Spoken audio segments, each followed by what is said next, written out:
This transmission originated on April 23rd, 2006, and is addressed to the future of America. The man you are going to hear is a whistleblower who is pointing out who benefited from 9/11, what was behind it, the kind of software and alert system in place, and who made the big bucks on 9/11. His name is Richard Andrew Grove. He's an excellent speaker. He's a fearless American patriot. And ever since, Richard Grove has been an outspoken voice not only against Wall Street fraud, but also for the reshifting of the way we think about and perceive information.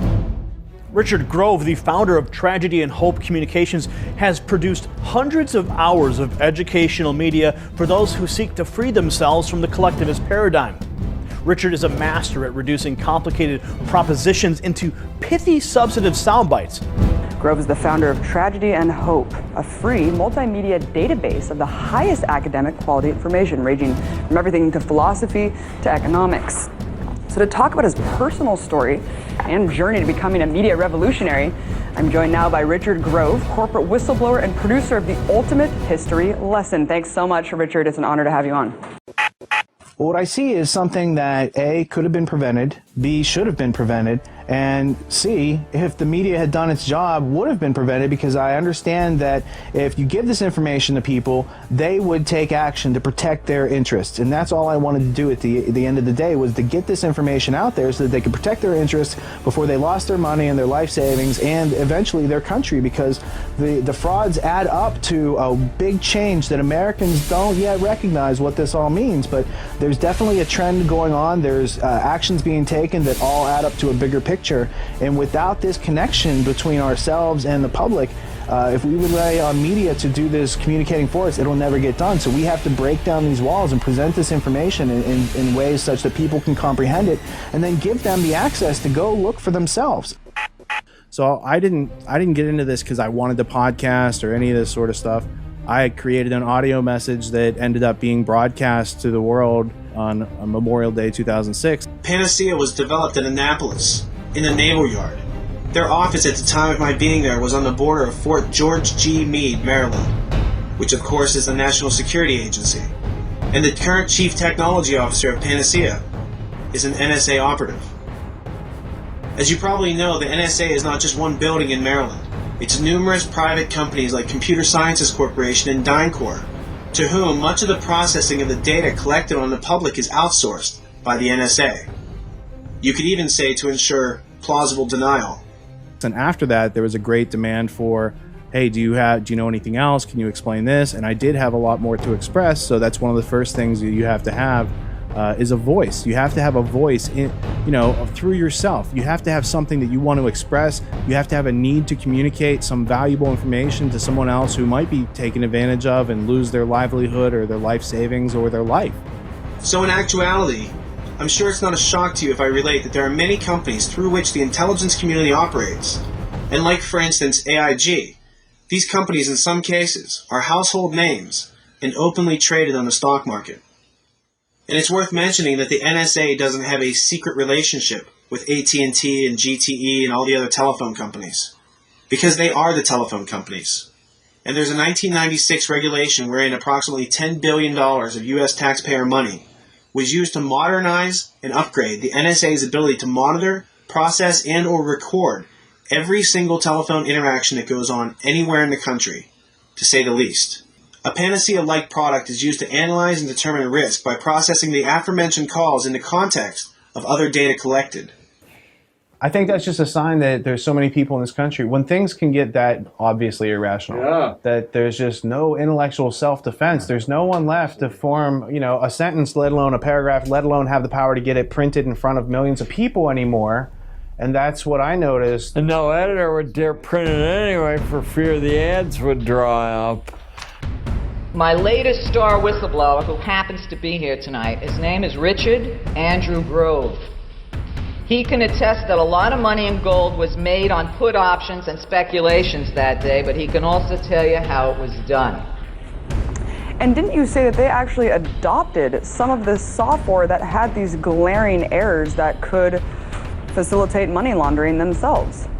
Well, certainly. The SEC actually standardized on the exact software from the company that I was working for. A couple months after I filed my case, I saw a press release from the SEC and my employer, my ex-employer at that time, stating that they had used, they're implementing that software that I blew the whistle on that had the back doors to help regulate the markets. And so I just saw that as being so silly that I looked around for what type of investigative journalism was left in this world. And I'd taken my case to Lowell Bergman from PBS Frontline. And after a year and a half of working on it, he said, we can verify this stuff, but we can't print it. And like I said, luckily he's here tonight. Richard, where are you? Why don't you stand and take a bow for being a hero?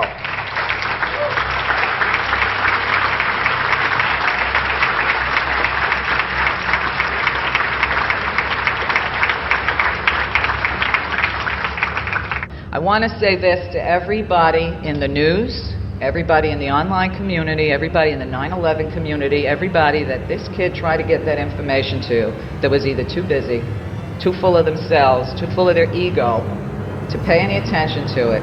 Shame on you.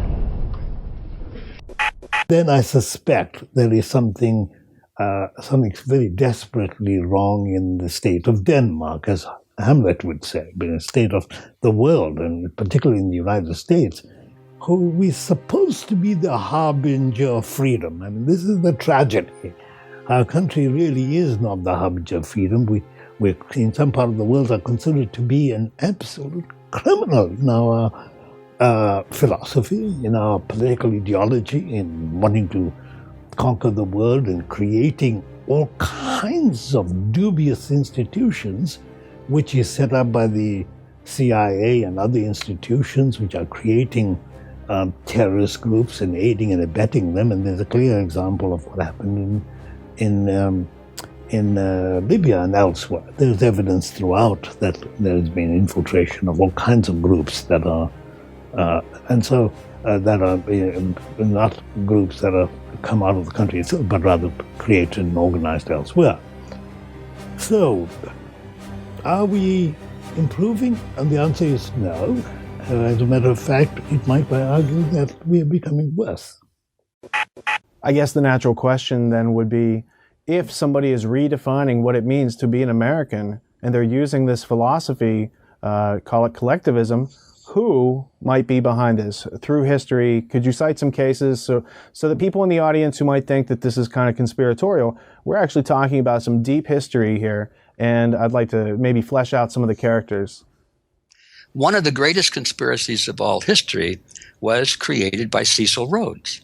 Of course, he didn't call it a conspiracy. He called it a secret society. Well, if a secret society weren't secret, there'd be no point in having a society like that unless it was secret. And why is it secret? It's because they have things they want to conceal.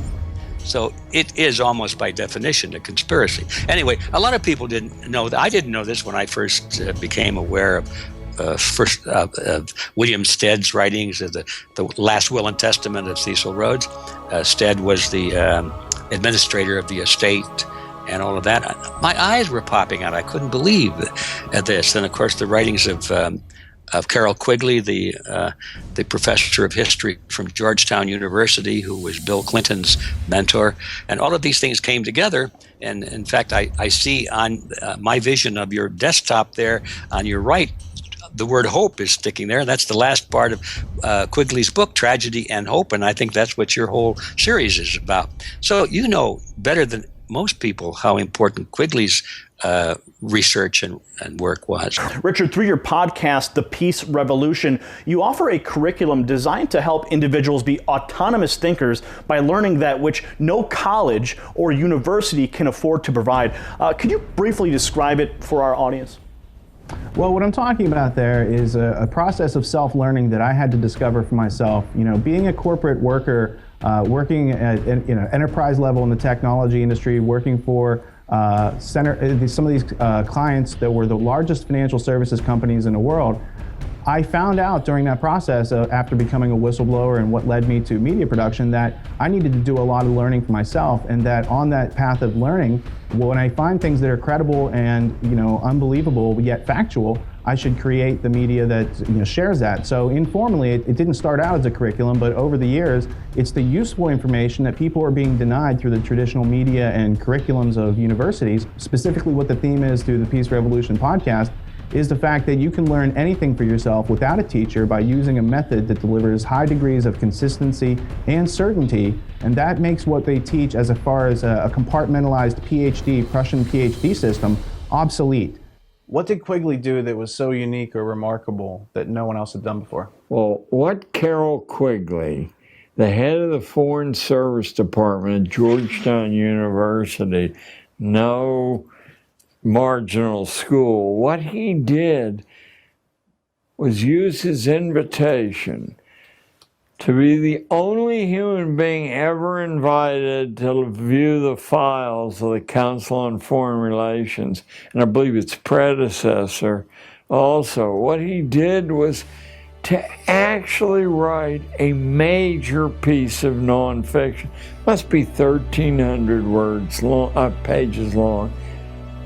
Fairly small print, and he made the fatal mistake of being a superb writer and thinker so that it's accessible to anyone who gets a hold of a copy of the book. That was quite impossible beginning 6 months after the book was published, and I can just see the manuscript must have been this big. So an editor asked to vet the thing and make sure, yeah, and after all, Georgetown, this guy's safe.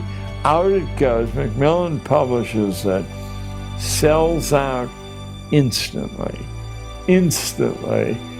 and any conspiracy theory you've ever heard of is documented, only not as a conspiracy theory. Gives you the name, the date, the time, the actual letters. Oh, good God. So it's how they make another brick in the wall. Sure. And that's the craft of masonry. What many people don't know about Cecil Rhodes and his plans to create a secret society is that his goal was to change the logic of the United States Constitution in order to bring the United States back into the fold of empire. He says if King George III hadn't been so incompetent, they would have been having meetings in Parliament in New York and England every other year. But the point is, for your listeners, is that Cecil Rhodes devoted almost all of his vast wealth to the creation of a secret society. And the purpose of this secret society was to conquer the world, literally, using certain techniques that would not be visible to the common man. This is a good way to get out of the Depression. Good way to cow dissidents in the population always is to declare a national emergency. Then you have an excuse for foreclosing freedom of speech. If you do look at history, conspiracies are the engine of history. Almost every event, major event that ever occurred in history happened not because of some kind of a spontaneous rising of the masses or some spontaneous falling of a boulder that happened to hit somebody over the head. No, these were planned, and usually they were planned in secret, and everybody should know that. Anybody that scoffs at the idea of conspiracy, I feel sorry for them, because it tells me they have never read a history book. You find that a secret society of like-minded men stemming from the last wills and testament of Cecil John Rhodes was enacted in order to bring the United States back under the control of British dominion. That was their ultimate goal. And so ultimately, you are controlled in almost all aspects of your life. And some of us accept that because it gives us privilege and power and money and status. So this structure has a lot of attraction to it. And this is the attraction of the 1%. I mean, these are psychopaths. And all of us have become some small psychopaths in our respective jobs. We are a sick humanity. There are some wonderful people, of course there are. The average person, I think, down the street is a wonderful person. But we are what Chomsky calls manufactured people. We are manufactured individuals. We are not ourselves. We try and be very much individuals with a pathology and psychology and love and care and humanity. It's there. As a matter of fact, you can see it with our grandparents and their parents, but you see very little with the progress of humanity. So do we have civilization or barbarism? I would argue that we are in the stage of barbarism. We must recognize that. Richard is the founder of Tragedy and Hope Communications, which creates educational media intended to provide individuals with the educational resources necessary to attain PhD-level mastery of history and philosophy. Richard, it's a genuine privilege to have you back on the program. America was created as a nation that cherished and protected individual liberty, yet today it is arguably one of the most collectivist societies on the planet. As a historian and student of culture and social control, what do you feel is at the root of America's decline? Well, Gary, it's a pleasure to be back. As you mentioned, the cultural phenomenon known as compulsory schooling, the forced schooling, and schooling as a term is the removing of individuality. So what we have as an education system is not really about education, rather it's about removing the individuality and curiosity from students, ruining the integrity of their minds. And psychological warfare is simply a population that is willing to believe things that are not true, and they won't question declarative sentences to actually get to the bottom of what knowledge is in that instance. They'd rather believe it, and that's one of the main problems in this country. Little has changed in the past 40 years, except I think maybe the methods that they're using and the level of propaganda that's, that the info war that's being waged on the audience. Can you speak to how journalism has changed in the last 40 years and how maybe you've even adapted and evolved to overcome some of those challenges? Well, first of all, Watergate was not really an investigative story. I mean, that was the presentation to the public because Bob Woodward and Carl Bernstein became very famous. In fact, almost as famous as Nixon for tracking down this unbelievable story of corruption in the White House. But in fact, that story never would have been given to them as two cub reporters by Ben Bradley of the Washington Post if he didn't already have it in his pocket. Because at risk was the reputation of the paper, the Washington Post, the survival of the Katharine Graham empire, which included the Washington Post, and associated investments and businesses. So the myth was floated that investigative reporting was alive and well, when actually it had been on the decline for some time, even in the early 1970s, and that has done nothing but that decline has continued to this day. Richard, all this has happened without our country being conquered by a foreign rival. How have the values of Americans been surreptitiously changed over the past century, and in what way? Well, I think it's been incremental, and though we haven't been physically conquered by any rival, we've been psychologically and mentally and intellectually conquered in our minds by reverting back to a stimulus response mentality, and instead of putting thinking back in between our stimulus and response, that is our choice to think or not to think in any given situation. When you outsource that thinking to someone else, when you believe what they're saying, when they're using a declarative sentence, which is an argument, it is a conclusion, it should be justified by a proof of existence in order to be knowledge. So without that process, that fundamental process, people are left to love their servitude, to be peasants and serfs to a system they don't understand, and they feel trapped as slaves should, because they're not asking the questions, and the questions bring about a prisoner mentality where you can actually escape that voluntary servitude that we're all bound to through the school system that indoctrinates it and the corporate media that traditionally backs it up. I have a couple notes here about the establishment. Let's talk a minute about Katharine Graham and the legacy of the Washington Post in general with Eugene Meyer, Cord Meyer. There's a lot of interesting connections there to some banks, some Nazis, some really things that are outside the public, things that aren't published in the Washington Post. Well, Katharine Graham was very close to the Rockefeller family, and that's the big point. She was given a posthumous award by the University of Chicago, which loved her. That university was, in fact, bankrolled and founded by John D. Rockefeller. You had William S. Paley, you had C.D. Jackson. These are media moguls of the time who worked in psychological warfare during the war for the OSS alongside Nelson Rockefeller and Eisenhower. And so after the war, Eisenhower becomes president and C.D. Jackson's in his cabinet. That's psychological warfare during peacetime on the American people. Richard, you use an expression that will be unfamiliar to many of our audience, the decontextualization of history. What is this, and what are some of the current examples of it?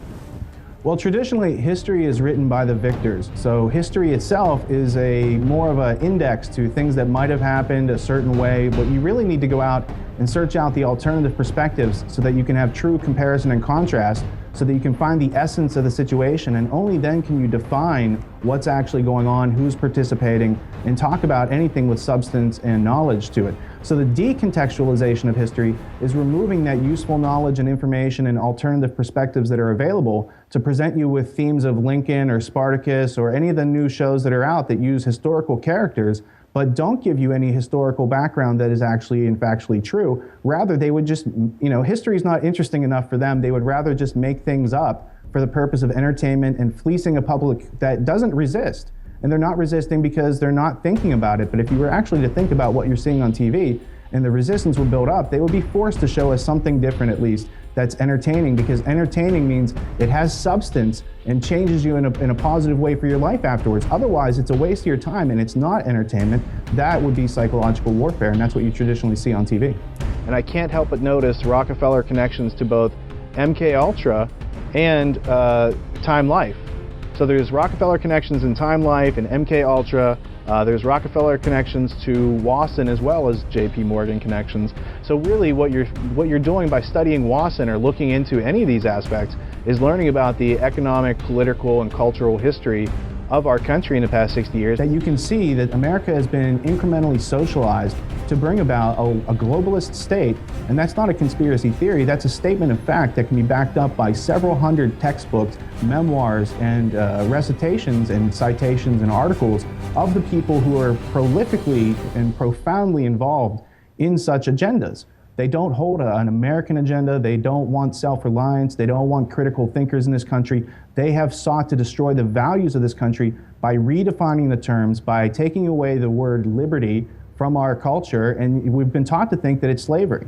So when you think that liberty and slavery are equivalent and you've lost the meaning to those words, there has been a break with reality. And it is that mental illness that is reflected throughout our culture as long as we embrace irrationality instead of using that which exists as our metric for truth. In other words, no predeterminations until you see performance.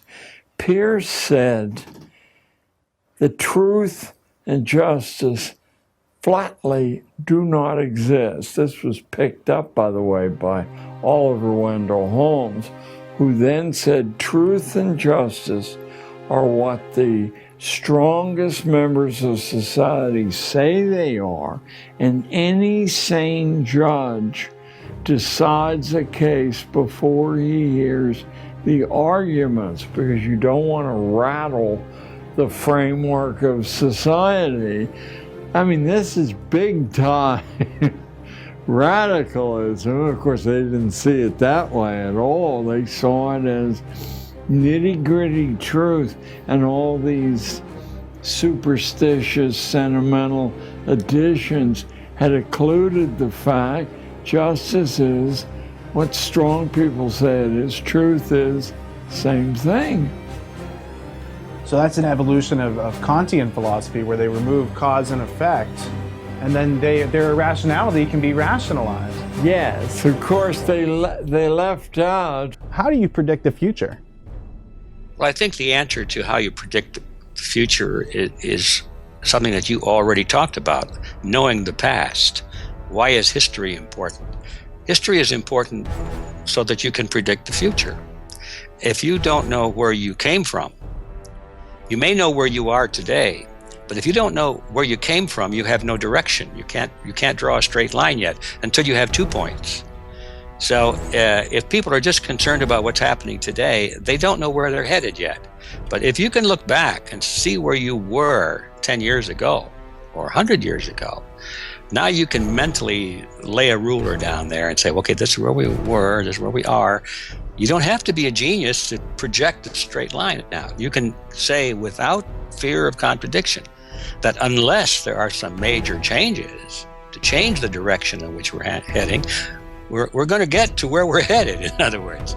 And so predicting the future is simply a matter of knowing where we were and being very coldly objective in terms of where we are today. Then the rest of it is real easy. It's a wonderful world, but when I see the gatekeepers, those who are in power, I have it makes somebody who's conscious of this world, this beautiful world, very sad. Yeah. And that's The Future is Calling. The subtitle of this describes it a little bit better. Subtitle is An Invitation to Change the World. Modest little challenge there, but that's what we intend to do. We will change the world. Well, the future is calling, and this is your invitation to change the world. What idea could you express to the audience that you want to propagate through time? One idea. Individualism is superior to collectivism. That's it. Once people really understand what that means, once they understand what is this thing collectivism, and what is its constructive opposite, individualism, then 99% of all of the issues that perplex people today and worry people, they just disappear, they melt, because you can see the underlying philosophy, the justice of your decisions based on a truth. And just what truth would that be? Well, you've got to read and find out, but I'll give you one little quickie. Collectivism believes that the group is more important than the individual. Individualists believe that that's nonsense because, first of all, there is no group. Group doesn't exist. Group is an idea. It's a mental concept. It's an abstraction. You can't touch a group. You can touch people, but not group. It's mathematical. So if you base your model of the state as being the assumption that the group is more important, the group which doesn't exist, is more important than individuals which do exist, you've made a terrible mistake, because someone's going to come along, some leader, great leader, said, I speak for the group. I speak for the majority. And you will do what I say because it's in the best interest of society. And if you disagree, into the ovens, sort of thing. It's the way it works. That's my idea I would like to leave out there. Figure out, first of all, what is this conflict between individualism and collectivism? And then the conclusion is, individualism is superior to collectivism. And with all that being said, if you'd like to know more, don't forget to stop by tragedyandhope.com, fly with us on Twitter to stay up to date on thought-provoking news, and download our podcast, The Peace Revolution. Reprioritize some of your time and fill your mind with useful knowledge. That's how you grow in the right direction. Tragedy and hope. It's like putting together a puzzle, and what you discover as a result is yourself. Until next time, thank you for tuning in and not dropping out.